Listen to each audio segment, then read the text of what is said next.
നമസ്കാരം. രാജ്യത്ത് അഞ്ചാം ഘട്ട തെരഞ്ഞെടുപ്പ് കൂടി നടന്നിരിക്കുകയാണ്. വിവിധ സംസ്ഥാനങ്ങളിലായിട്ട് നടക്കുന്ന ഈ ഒരു കേരളം അടക്കമുള്ള ദക്ഷിണേന്ത്യൻ സംസ്ഥാനങ്ങളിൽ തെരഞ്ഞെടുപ്പ് പൂർത്തിയായിരിക്കുന്ന ഒരു സാഹചര്യം കൂടിയാണ്. BJP ഇപ്പോൾ പതറുകയാണ്, അല്ലെങ്കിൽ നരേന്ദ്രമോദി അധികാരത്തിൽ നിന്ന് പുറത്തേക്ക് പോവുകയാണ് എന്നുള്ള നിലയിലേക്കുള്ള പ്രചരണം കേരളത്തിലെ മാധ്യമങ്ങൾ വ്യാപകമായിട്ട് നടത്തുകയാണ്. അപ്പോൾ ഈ ഒരു അഞ്ചാം ഘട്ട തെരഞ്ഞെടുപ്പ് എത്തി നിൽക്കുന്ന ഈ ഒരു അവസ്ഥയെ സംബന്ധിച്ച് ചെറിയൊരു ചർച്ചയാണ് നമ്മളിന്ന് ഇവിടെ നടത്താനായിട്ട് ശ്രമിക്കുന്നത്. നമ്മുടെ ഏവരുടെയും സുപരിചിതനായിട്ടുള്ള ഹരിപ്രസാദ് മേനോനാണ് നമ്മോടൊപ്പം ചേരുന്നത്. എല്ലാ പ്രേക്ഷകർക്കും ഈ ഒരു ചർച്ചയിലേക്ക് സ്വാഗതം. ഹരിചേട്ടാ നമസ്കാരം. നമസ്കാരം. അഞ്ചാം ഘട്ട തെരഞ്ഞെടുപ്പ് ഇപ്പോ ഇന്ന് പൂർത്തിയായിരിക്കുകയാണ്. എന്താണ് ഇപ്പോഴത്തെ ഒരു നിലവിലെ സാഹചര്യം വെച്ചുകൊണ്ട് BJP കേവല ഭൂരിപക്ഷം മറികടക്കാൻ BJPക്ക് സാധിച്ചിട്ടുണ്ട്? ഇന്നത്തെ കണക്കുകൾ പൂർണ്ണമായിട്ട് അപ്ഡേറ്റഡ് അല്ല. നമുക്ക് ഇപ്പോ 5 മണി വരെയുള്ള കണക്കൊക്കെയാണ് കാണിക്കുന്നത്. അത് അപ്ഡേറ്റ് ചെയ്ത് വരുമ്പോൾ മാത്രമേ നമുക്ക് അതിൻ്റെതായ കൃത്യമായിട്ടുള്ള ഒരു നിരൂപണം നമുക്ക് നടത്താൻ പറ്റുള്ളൂ. 5 മണി വരെ 56% കാണിക്കുന്നത്. അത് 62 വരെ 63 വരെയൊക്കെ പോവാം. അപ്പോൾ വോട്ടിംഗ് പെർസെൻറ്റേജിൽ കാര്യമായിട്ടുള്ള ഡിഫറൻസ് കാണുന്നില്ല എന്നുള്ളതാണ്. എന്നെ വലിയ രീതിയിൽ അത്ഭുതപ്പെടുത്തിയത് ഇപ്പൊ കഴിഞ്ഞ രണ്ട് ഫേസിലായിട്ട് ജമ്മു ആൻഡ് കാശ്മീരിൽ നടക്കുന്ന വോട്ടിംഗ് ടേൺ ഔട്ടാണ്. അതിപ്പോ ശ്രീനഗറിലായിക്കോട്ടെ, അതുപോലെ തന്നെ ഇന്ന് നടന്ന മറ്റേ മണ്ഡലത്തിലായിക്കോട്ടെ, വലിയ രീതിയിലുള്ള വോട്ടർ ടേൺ ഔട്ടാണ് ഈ ജമ്മു ആൻഡ് കാശ്മീരിൽ വരുന്നത്. അപ്പൊ അത് ഒരു പക്ഷേ അവിടെ ആർട്ടിക്കിൾ 370 എടുത്ത് കളഞ്ഞതിന് ശേഷമുള്ള ജീവിത നിലവാരം മെച്ചപ്പെട്ടിട്ടുള്ള ആൾക്കാരുടെ സാധാരണ അവിടെ ആളുകൾ വോട്ട് ചെയ്യാനൊന്നും അങ്ങനെ കാര്യമായിട്ട് വരാറൊന്നുമില്ല.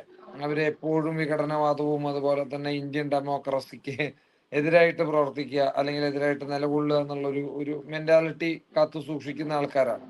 അപ്പോ ആ ഒരു ഘട്ടത്തിൽ നിന്ന് അല്ലെങ്കിൽ അങ്ങനത്തെ ഒരു മൈൻഡ് സെറ്റിൽ നിന്ന് ഒരു വലിയ ടേൺ ഔട്ടിലേക്ക് ഇപ്പോ 2 ഫേസിലായിട്ട് ജമ്മു ആൻഡ് കാശ്മീർ മാറി എന്നുള്ളത് വലിയ ഒരു മെസ്സേജ് ആണെന്നാണ് ഞാൻ റീഡ് ഔട്ട് ചെയ്യുന്നത്. അതുപോലെ ഇപ്പോ 3ാം ഘട്ടത്തിന് ശേഷവും തുടക്കം മുതലേ തന്നെ ബംഗാളിൽ വലിയ രീതിയിലുള്ള പോളിംഗ് പെർസെൻറ്റേജ് നമുക്ക് കാണാനുണ്ട്.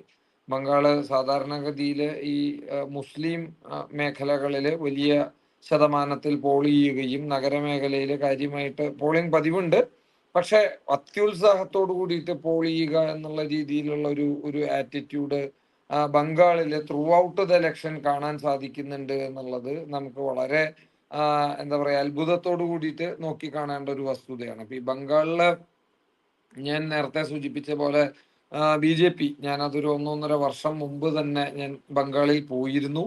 ബംഗാളില് ഒരു 10-15 ദിവസത്തിലധികം ബംഗാളിന്റെ ഒട്ടുമിക്ക ഏരിയകളും ഞാൻ കവർ ചെയ്തിട്ടുണ്ടായിരുന്നു. ഞാൻ എൻ്റെ ഒരു പേഴ്സണൽ കാര്യത്തിന് പോയതാണ്. പക്ഷെ ഡാർജിലിംഗ് മേഖലയായിക്കോട്ടെ, അസൻസോൾ മേഖലയായിക്കോട്ടെ, ദുർഗാപൂർ ആയിക്കോട്ടെ, കൊൽക്കട്ട, മറ്റേ ഓൾഡ് കൊൽക്കട്ട, ന്യൂ കൊൽക്കട്ട തുടങ്ങിയിട്ട് ബംഗാളിന്റെ ഒട്ടനവധി മേഖലകളിലൂടെ ഞാൻ സഞ്ചരിച്ചിരുന്നു. അപ്പൊ ആ ഒരു സമയത്തൊക്കെ അവിടുത്തെ ഒരു ട്രെൻഡ് എന്ന് പറയുന്നത് തീർച്ചയായിട്ടും BJPയെ സംബന്ധിച്ച് ഒരു ഹിന്ദു കൺസോളിഡേഷൻ ഉണ്ടാക്കാൻ സാധ്യതയുള്ള തരത്തിലുള്ള ഒരു മൊമെന്റം ബംഗാളിൽ കാണാൻ സാധിച്ചു എന്നുള്ളതാണ് ഞാൻ പേഴ്സണലി നേരിട്ട് കണ്ടതാണ്.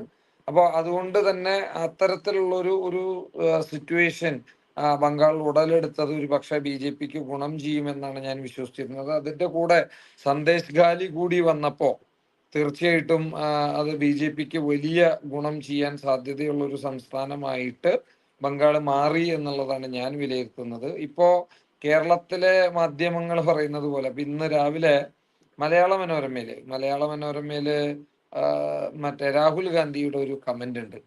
UPയിലെ വാരണാസിയിൽ മത്സരിക്കുന്ന നരേന്ദ്രമോദി കഷ്ടിച്ച് ജയിക്കുമായിരിക്കും, ബാക്കിയുള്ള ഏകദേശം 79 സീറ്റും ഇന്ത്യ സഖ്യം നേടുമെന്നാണ് അദ്ദേഹം പറഞ്ഞിട്ടുള്ളത്. നോക്കൂ, എത്ര മണ്ടത്തരമായിട്ടുള്ള കമന്റാണ് ഈ കമന്റ്. ശരിയാണ്, നമ്മൾ ഇലക്ഷന്റെ സമയത്ത് എല്ലാ ആളുകളും എതിർ പാർട്ടി തോൽക്കും, ഞങ്ങൾ ജയിക്കും എന്ന് പറയാറുണ്ട്. ഇപ്പൊ അമിത്ഷയും പറയുന്നുണ്ട് 400 സീറ്റ് പിടിക്കും, നരേന്ദ്രമോദി പറയുന്നുണ്ട് 400 സീറ്റ് പിടിക്കും, കേരളത്തിൽ വരെ 5ഉം 10ഉം സീറ്റ് കിട്ടുന്നൊക്കെ നരേന്ദ്രമോദിയൊക്കെ പറഞ്ഞിട്ടുണ്ട്. പക്ഷേ UPയെ പോലെയുള്ള ഒരു സംസ്ഥാനത്തിൽ നരേന്ദ്രമോദി തന്നെ കഷ്ടിച്ച് ജയിക്കും, ബാക്കിയുള്ള ആളുകളൊക്കെ തോൽക്കും എന്നുള്ള രീതിയിലുള്ള അസസ്മെന്റ് അല്ലെങ്കിൽ അങ്ങനത്തെ പൊളിറ്റിക്കൽ അനാലിസിസ് നടത്തി ഇലക്ഷനെ നേരിടുന്ന ഒരാളെ സംബന്ധിച്ച് അല്ലെങ്കിൽ ഒരു പ്രതിപക്ഷത്തെ സംബന്ധിച്ച് അവർക്ക് ഈ ഇലക്ഷന്റെ ട്രെൻഡ് എന്താണെന്നോ ജനങ്ങളുടെ ഇടയിലുള്ള വോട്ടിങ്ങിന്റെ മൂഡ് എന്താണോ എന്ന് മനസ്സിലാക്കാൻ സാധിച്ചിട്ടില്ല എന്നുള്ളതാണ്. ഞങ്ങള് UP-യിൽ വിജയം നേടും, ഇന്ത്യ മുന്നണി ഭരിക്കും, അതൊക്കെ നമ്മൾ സാധാരണഗതിയിൽ ഇലക്ഷന്റെ സമയത്ത് എല്ലാവരും പറഞ്ഞിട്ടുള്ളതാണ്, പറയാറുള്ളതാണ്. പക്ഷെ ഇത്രയും ബ്ലണ്ടർ ആയിട്ടുള്ള ഒരു കമന്റ് എനിക്ക് തോന്നുന്നത് രാഹുൽ ഗാന്ധിയുടെ ഭാഗത്ത് നിന്നല്ലാതെ ഈ ഒരു 45 ദിവസം നീണ്ടു നിൽക്കുന്ന ഈ പ്രോസസ്സ് കഴിഞ്ഞിട്ട് ഒരു നേതാവിന്റെ ഭാഗത്തു നിന്നും ഉണ്ടായിട്ടില്ല എന്നുള്ളതാണ്. അത് തന്നെയാണ് അവരുടെ ഈ ഇലക്ഷനെ അവരെങ്ങനെ നോക്കി കാണുന്നു എന്നുള്ളതിന്റെ കൃത്യമായിട്ടുള്ള ഉദാഹരണം. അപ്പോ UP-യിൽ 79 സീറ്റ് ജയിക്കുമെന്ന് വിശ്വസിക്കുന്ന രാഹുൽ ഗാന്ധിക്ക് ഇന്ത്യ സഖ്യം ജൂൺ 4-ാം തീയതി മറ്റേ അധികാരത്തിൽ കയറുമെന്ന് വിശ്വസിക്കാൻ വലിയ ബുദ്ധിമുട്ടുണ്ടാവില്ല എന്നാണ് ഞാൻ മനസ്സിലാക്കുന്നത്. പക്ഷെ അത് നമ്മളെ സംബന്ധിച്ച് വിശ്വസിക്കാൻ വലിയ പ്രയാസമായിരിക്കും എന്നുള്ളതാണ്. BJP-യെ സംബന്ധിച്ച് BJP കേവല ഭൂരിപക്ഷം കടന്നു എന്നൊക്കെ അമിത്ഷാ അവകാശപ്പെടുന്നുണ്ട് എന്നുണ്ടെങ്കിലും BJP-ക്ക് ഇനി വരുന്ന 2 ഫേസ് കൂടെ വളരെ ഇമ്പോർട്ടന്റ് ആണ് എന്നുള്ളതാണ് എൻ്റെ ഒരു ദൃഷ്ടിയിൽ കാണുന്നത്. മഹാരാഷ്ട്രയില് കടുത്ത മത്സരം BJP നേരിടാൻ സാധ്യതയുണ്ട്. പക്ഷെ വലിയ കാര്യമായിട്ടുള്ള മറ്റേ സീറ്റുകളുടെ എണ്ണത്തിൽ വലിയ ഡിഫറൻസ് വരുത്താൻ അത് സാധ്യമാകുമോ അല്ലെങ്കിൽ അത്തരത്തിലുള്ള ഒരു രീതിയിലേക്ക് ഇത് മാറുമോ എന്നുള്ളത് സംശയമാണ്. ഒരു പക്ഷേ ചെറിയൊരു സെറ്റ് ബാക്ക് 41-ൽ നിന്ന് ഒരു 35-ലേക്കുള്ള ഒരു ചെറിയ ഡിപ്പ് മഹാരാഷ്ട്രയിൽ നമുക്ക് പ്രതീക്ഷിക്കാം. ദെൻ കർണാടകയില് ഇപ്പൊ ഈ ദള്ള് മറ്റേ സഖ്യകക്ഷി ആയതുകൊണ്ട് തന്നെ BJP-ക്ക് അതിന്റെ ഒരു സെറ്റ് ബാക്ക് കർണാടകയിൽ ഈവൻ പ്രജ്വൽ രേവണ്ണയുടെ ഇഷ്യൂ വരുന്നതിന് മുമ്പ് തന്നെ ഉണ്ട് എന്നാണ് എൻ്റെ ഒരു വിലയിരുത്തല്.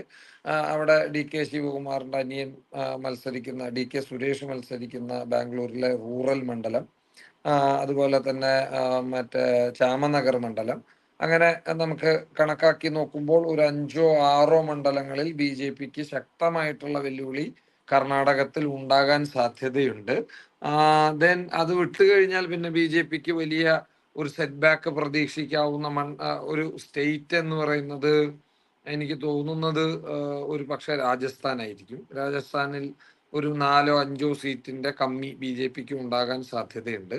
അപ്പോൾ അങ്ങനെ നമ്മളിപ്പോ ഒരു രാജസ്ഥാനിൽ ഒരു 4-5 സീറ്റോ, ഈ പറയുന്ന മഹാരാഷ്ട്രയിൽ 5-6 സീറ്റിന്റെ ഒരു കുറവ്, അതുപോലെ തന്നെ നേരത്തെ ഞാൻ സൂചിപ്പിച്ച പോലെ ഒരു പക്ഷേ കർണാടകയിൽ ഒരു 18 അല്ലെങ്കിൽ ഒരു 19 എന്നുള്ള നിലയ്ക്ക് പോയാൽ തന്നെ ഒരു 7 സീറ്റിന്റെ കുറവ്. അപ്പോൾ അങ്ങനെ ആ ഒരു നിലവാരത്തിൽ നോക്കുകയാണെങ്കിൽ ഇനിയിപ്പോ ബീഹാറിൽ തന്നെ ഒരു സെറ്റ് ബാക്ക് കിട്ടിയാൽ തന്നെ 5-6 സീറ്റിന്റെ കുറവ്. അപ്പൊ ഇതെല്ലാം കൂടി കൂട്ടുന്ന സമയത്ത് 6-6, 12, 18, 7, 25 സീറ്റിന്റെ കുറവാണ് കഴിഞ്ഞ തെരഞ്ഞെടുപ്പിനെ സംബന്ധിച്ച് നോക്കുമ്പോൾ BJP-ക്ക് അല്ലെങ്കിൽ NDA സഖ്യത്തിന് വരാൻ സാധ്യതയുള്ളത് എന്നുള്ളതാണ് എൻ്റെ ഒരു വീക്ഷണം.